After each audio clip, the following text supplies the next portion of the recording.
Welcome to the Build on Beauty podcast, where beauty is born skin deep. Now, here's your host, author, speaker, entrepreneur, Cornell Jermaine. Hey there, I appreciate you joining me here today for the Build on Beauty podcast. It's Cornell Jermaine, your host. Listen, I have an episode for you that's very special to me. We had a chance to talk with one of Black theater and Black cinema's very own.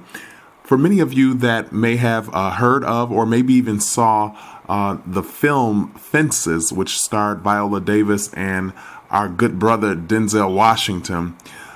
It was a remarkable film, and I was able to view it on Christmas Day with my family.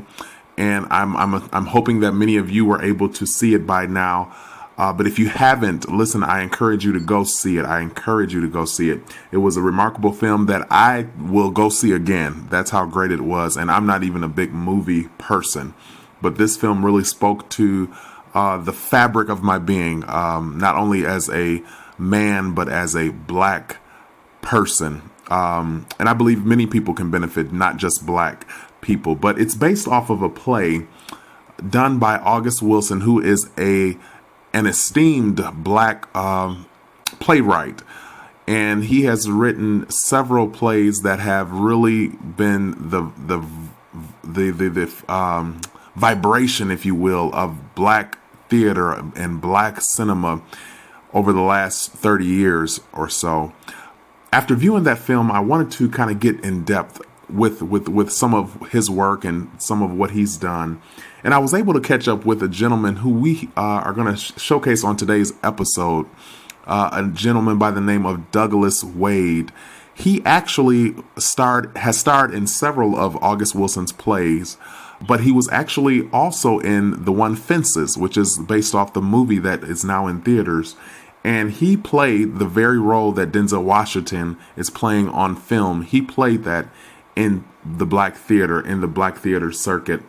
And I wanted to sit down and talk with him and get in some in-depth, not only on his career, the direction of his career and how he got started, but also some of his thoughts on August Wilson and the world of Black theater.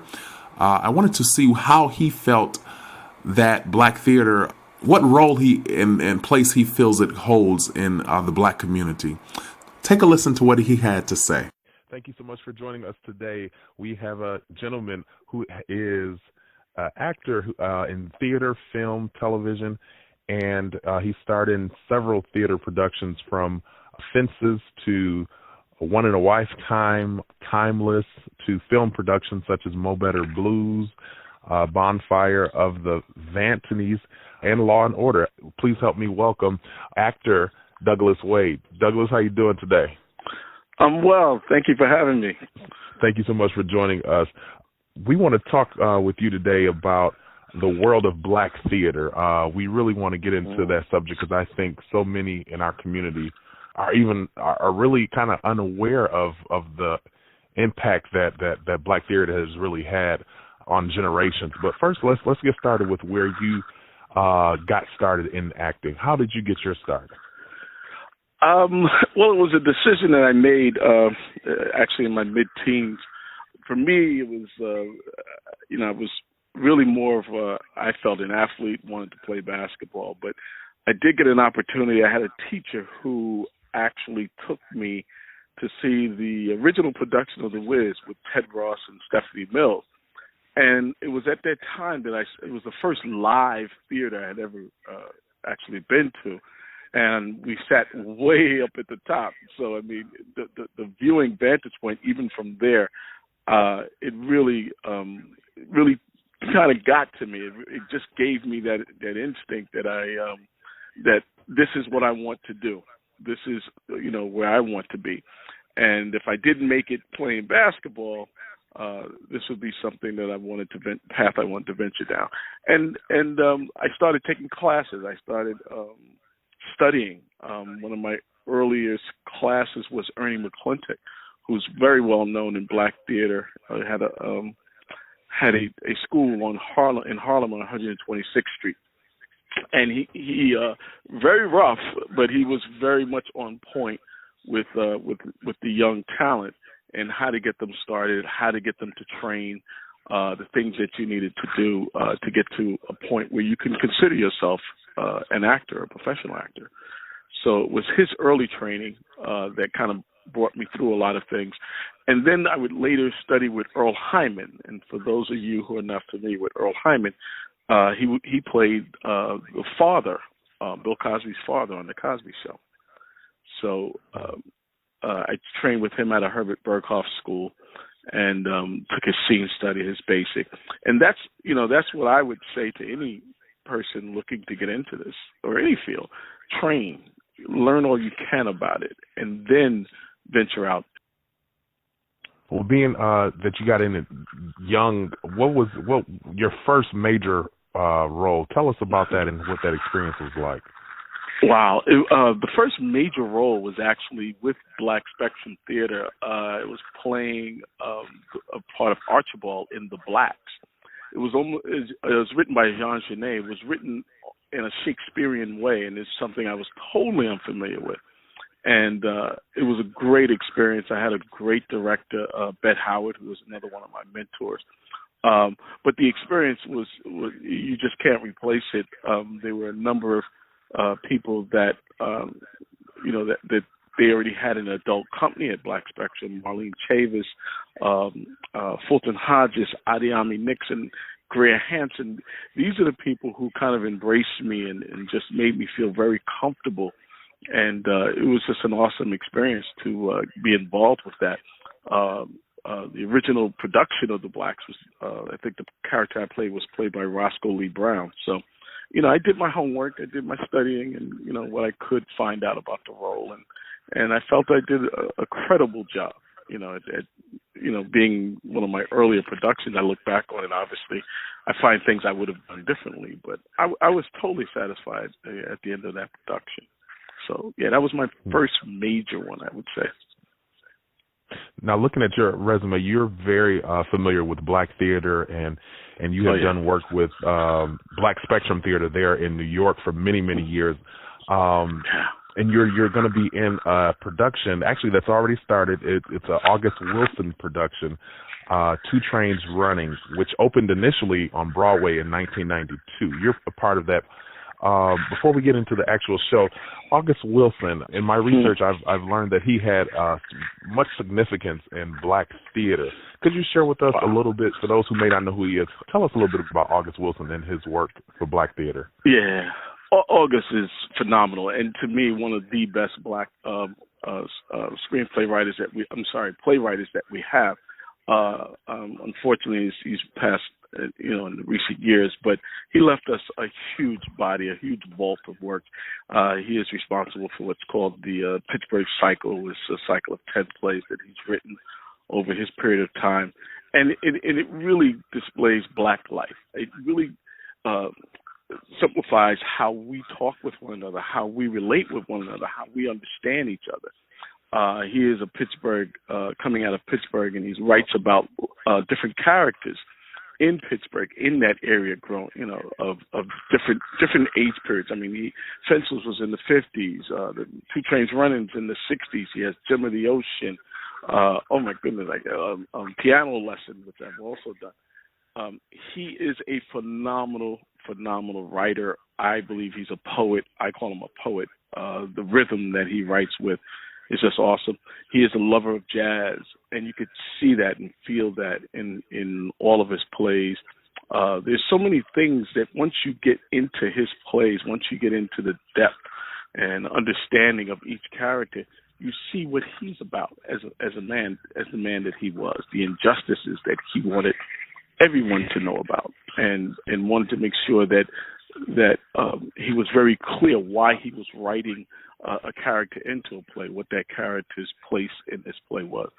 So there is so much that you can learn about August Wilson, even after I've done 3 of his plays, and there's still other things I'm learning about him. He's just a phenomenal writer of our time. Now, this production that you're a part of, Two Trains Running, give us a little snippet into that storyline. Well, Two Trains Running takes place in a restaurant in the Hill District of Pittsburgh, You have a proprietor of Memphis who is in an area where the city has taken over like 7 or 8 blocks, and they're going to tear it down. But they want to make the proprietors who have business there whole. They're going to offer them X amount of dollars. His whole mission is to make sure that they meet the price that he has. And the whole idea of 2 trains running, let's just start there for a second. I'm sorry. It's metaphoric. August Wilson said there are 2 trains running. We all have to ride those 2 trains, life and death. And when you think about it, that is really what this whole play is really about. It's about life and death. It actually starts with one of the spiritual characters in the neighborhood, which you never see, but they start with talking about his funeral, Prophet Samuel. And then you have another spiritual character, Aunt Esther. It's also about the number runner guy that comes in there, what he's looking for in life. My character, Holloway, is a retired painter. He knows everything about the neighborhood, what their individual business is. He is a big proponent of Aunt Esther. He's not so much a big proponent of Prophet Samuel. It's the oratory conversations that take place throughout the play that really bring out the essence of what this play is about. And it's hilarious. It's about us. It's the way that we see each other. It's the way we relate with each other. And every character that comes through there, there's a character, Hambone, which to me is the most significant character because he constantly repeats he wants his ham. And that's about Black life. We want, our justices. We want our ham. And in the original production, which you referred to, Lawrence Fishburne played the role of Sterling when he won a Tony for that performance. The first words out of his mouth in his acceptance speech was, "I want my ham. I want my ham." So it really is a lot of metaphors that come through this play, and if you really focus in on it and see everything it's about, you will definitely see the genius of August Wilson. Now, let me get your personal perspective, and this is not a question to get you tied into knocking anybody's work, but being a professional theater actor, what is your thoughts on our current productions? Just throwing some out there, like the different plays that Tyler Perry writes and some other new writers that are coming to the scene, doing things that some of the public even think is just comical, but may not have any real depth. What is your, from a professional standpoint, what's your take on those productions? Yeah, I mean, we definitely have some plays that, you have to really look into it and understand where the writer's coming from. Are they writing it from a perspective of, hey, I'm a comic, I want to write what's in my heart? And there's nothing wrong with that. I don't have a problem with anyone who expresses their work. That is their art. That is fine. The Tyler Perrys, I think there's a place for everyone. I think Tyler Perry even has huge messages in his plays. And I think that his marketing of getting people to come see his plays and to hear that message is genius. I really do applaud what he has done. Yes, it's a different flavor than your Lorraine Hansberry's, than your August Wilson's. Absolutely. It's different times that we're living in. We're dealing with a different generation. So what's appealing to people, let's say baby boomers, would not be appealing to millennials. So to me, it's art, and it's definitely relative. It's definitely relative. I don't think that I've seen a piece or seen a new writer come out where there's not some type of undertone where you can relate back to today's current situation. I think about the Jeff Stetsons who wrote The Meeting and the time that they wrote that play, which is about Malcolm and Martin and how relative it is today. So, what we have today is some new thoughts, writers that have a different idea. I think we have some very good writers that can really take off. I'm terrible with names, but we have some great female writers that recently have gotten their pieces in different Black theaters in New York, and they're phenomenal. I mean, every piece that we have out there now, if it's in the Black theater, not only is it well written, but it's well directed. Mike Jones, Hercules, didn't wade in the water, right, which I recently saw at NEC. Awesome piece. A lovely malfunction I saw at NEC.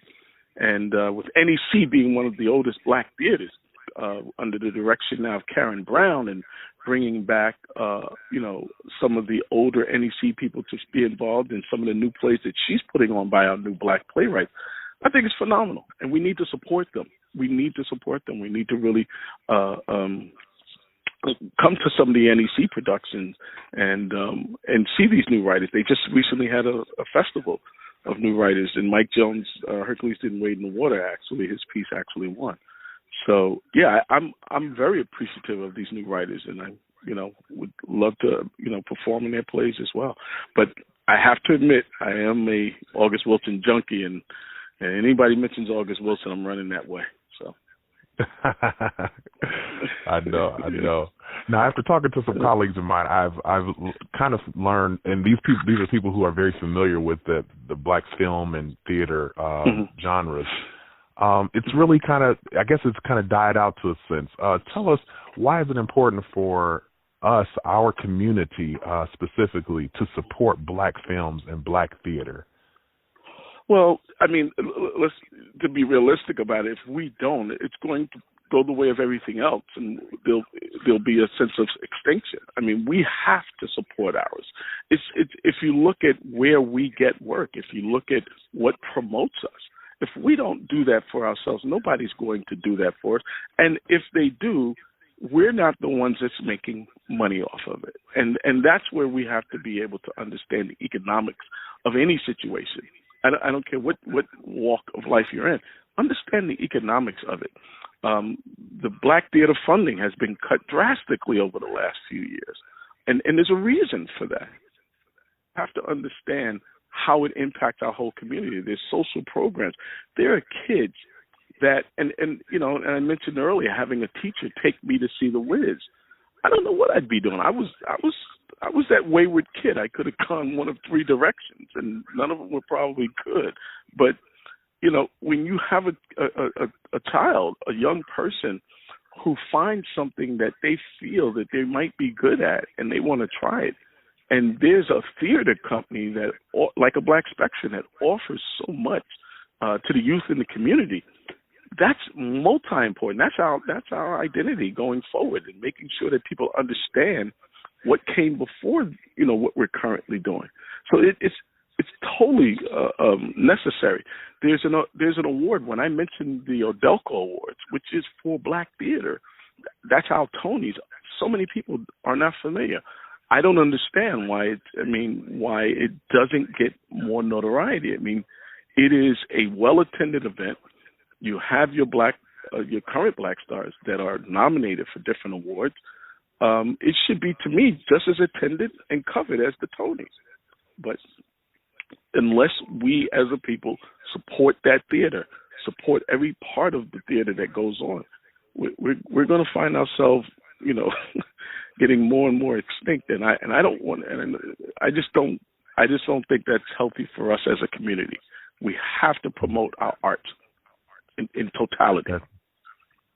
That's right. And even beyond, in my opinion, even beyond the economics, because the children coming up today, it kind of just disappoints me when I talk to some of the kids that haven't seen different movies that should be staples in our household, or different plays. Yep.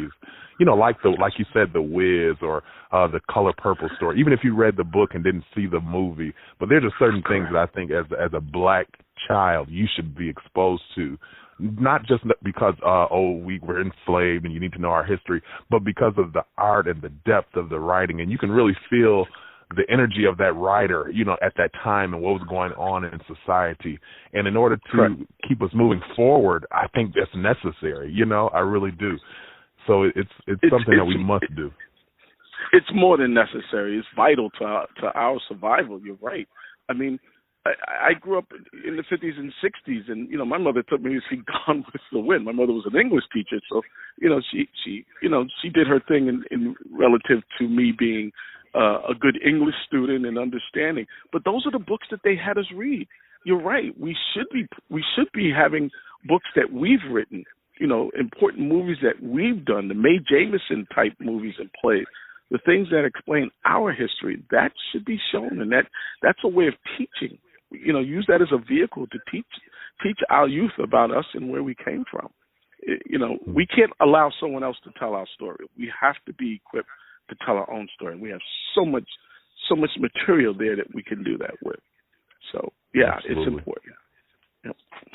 Now, to the young actors or people that are coming up in the acting world, what would be your advice to them, if whether they want to get into the Hollywood films or if they just want to do black films and really local and community type work? What would be your advice? Well, first of all, I always say this: train. You don't have to spend Juilliard money to train. You can train at a number of community places, and in some cases get better training and get better experience. Better experience as well. And also remember that everything that goes into this is not always what you see on the stage. There are production people, from the producer to the stage manager to your lights and sound. There are so many facets that go into not just a theater production, but a movie and TV production. And if you feel you're not right for possibly being in front of the camera, consider being behind the camera. And if you aren't want to be in front of the camera, know what goes on behind the camera too. That's very important, that you don't just think it's about this one thing. There's so much that goes into every production, and you should know what those things are if this is the path that you're choosing. But it's an incredible feeling to be a part of it. But it's very important that your work ethic includes knowing everything about it and working very hard at it. This is not this play goes on for 2 hours, but we're talking about 6 weeks of training, and we're talking about 10, 12 hours a day sometimes. You have to be focused, and you have to pay attention to detail, whether you're in front or behind that stage or that camera. So if you're a young person and you want to get into it, I hope you do. I really hope everyone gets an opportunity to see what goes into this. But just remember, train, find a place where you can train, where you can afford to train. Embrace that training, and whatever you learn, carry it forward with you. And never think that you've gone far enough that you don't need training anymore. We all go back and exercise our instrument. A basketball player, a guy who's in the NBA, wins a championship, he rehearses every other day. So this is no different. This is absolutely no different. Just take it seriously. Don't think that, I'm funny, everybody laughs at me, and I think I can do it. It's a little bit more than that. It's a little bit more. And the very last thing I'll say on that, for every time somebody says no, you have to let it roll off your back and just move on to the next one. Because for every yes, there's 1,000 no's. But you never let it deter you, because you have to have confidence in your talent. Absolutely. I love it. I totally agree. Thank you so much, Douglas, for joining us. I really appreciate that. Oh, anytime. Anytime. Good talking with you. All right. Well, I hope you enjoyed that episode. Listen, Douglas Wade is a remarkable gentleman and a gracious, kind man who has done many, many things, not only in black theater, but on film and television. And he is very passionate about the work that he does. And I am excited to know such a gentleman. I encourage you, if you have not seen the film Fences, starring Denzel Washington and Viola Davis, please see it. Please see it. It may have a different effect on you than it has on me and some others. But I think all in all, you can't deny good art. And at the end of the day, whether the message speaks to you like it did to me and some people in my family, it all still boils down to the fact that it is just plain old good writing and good art and good acting, to say the least. And I am, fingers crossed, hoping and pleading for Viola and Denzel both to take home an Academy for their performances in this particular film. I believe they are more than worthy of it. So that's our episode for today. Thank you so much for joining us. This has been the Build on Beauty podcast, where beauty is born skin deep. I'm your host, Cornell Jermaine. Until next time, let your soul be made whole. Take care. Thank you for listening to the Build on Beauty podcast. For more information about our host, please visit CornellJermaine.com.